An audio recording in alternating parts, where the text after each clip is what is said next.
Thanks, Tamara. Spurs found a way to bounce back late in the second half, just when the Mavs were starting to gain traction and a bigger lead. And at one point, the Spurs didn't score for 16 minutes straight. But don't worry, that changed very quickly when Patty Mills hit the floor and found a sweet spot at that and started draining threes.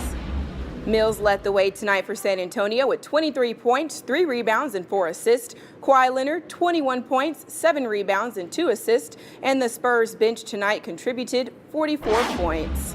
The Spurs have been perfect on the road this season at a 10-0 record, and they were still able to walk away victorious tonight without Tony Parker, without Manu Ginobili, and without Paul Gasol. The formula is going to be the exact same as they head home to host Washington. On the final home game of the season, of course, the Mavericks had to go out with a bang. Former Dallas Cowboy quarterback Tony Romo suited up as an honorary Dallas Maverick.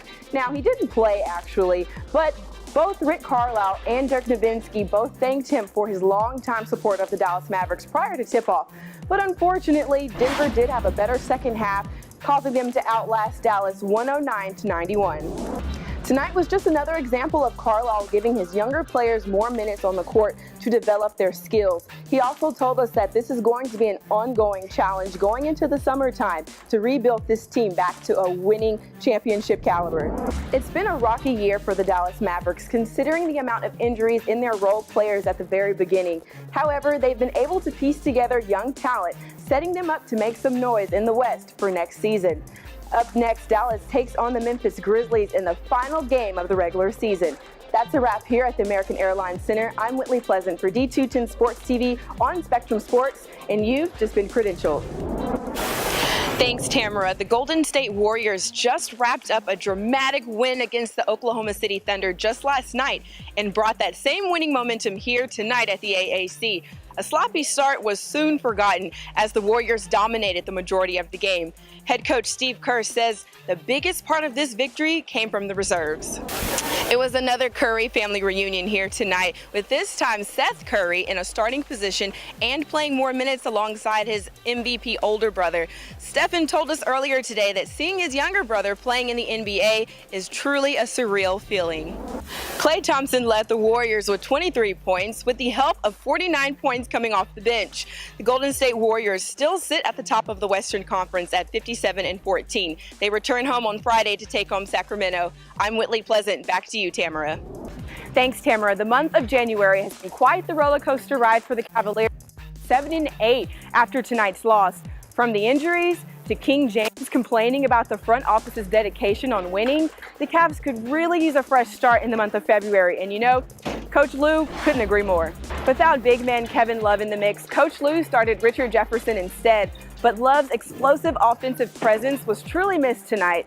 His status of the reoccurring back spasms is still questionable.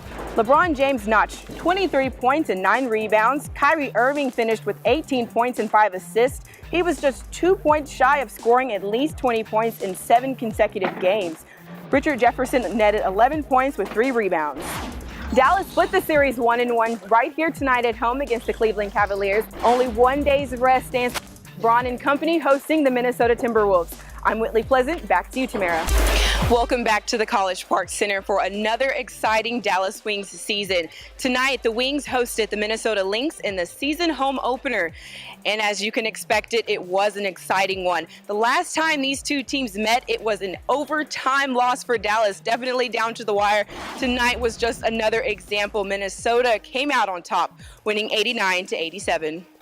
The real battle came down in the fourth quarter, where missed free throws truly made the difference. Head coach Fred Williams tells us just how those small mistakes can add up.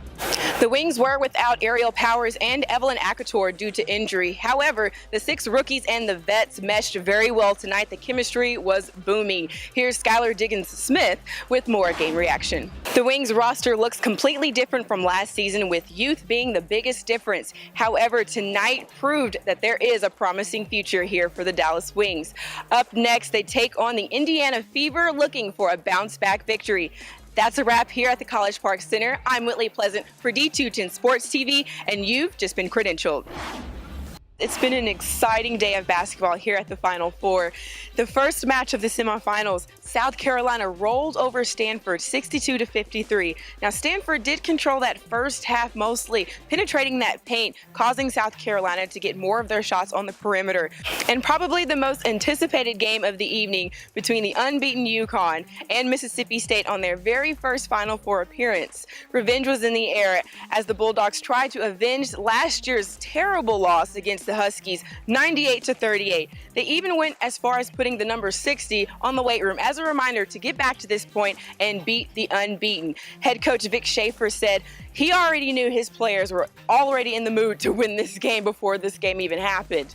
Bulldogs guard Morgan Williams was a key factor in tonight's 66-64 win, and she even hit the game-winning shot in overtime. Before tonight's match, UConn boasted a 111-game winning streak, and they were the sure favorite in this game. But ultimately, team effort and quick thinking by Mississippi State sealed this game for the win. Mississippi State will take on South Carolina on Sunday for the NCAA championship round, where winner takes all. That's a wrap here at the Final Four at the AAC in Dallas, Texas. I'm Whitley Pleasant for D210 Sports TV on the all-new Spectrum Sports, and you've just been credentialed.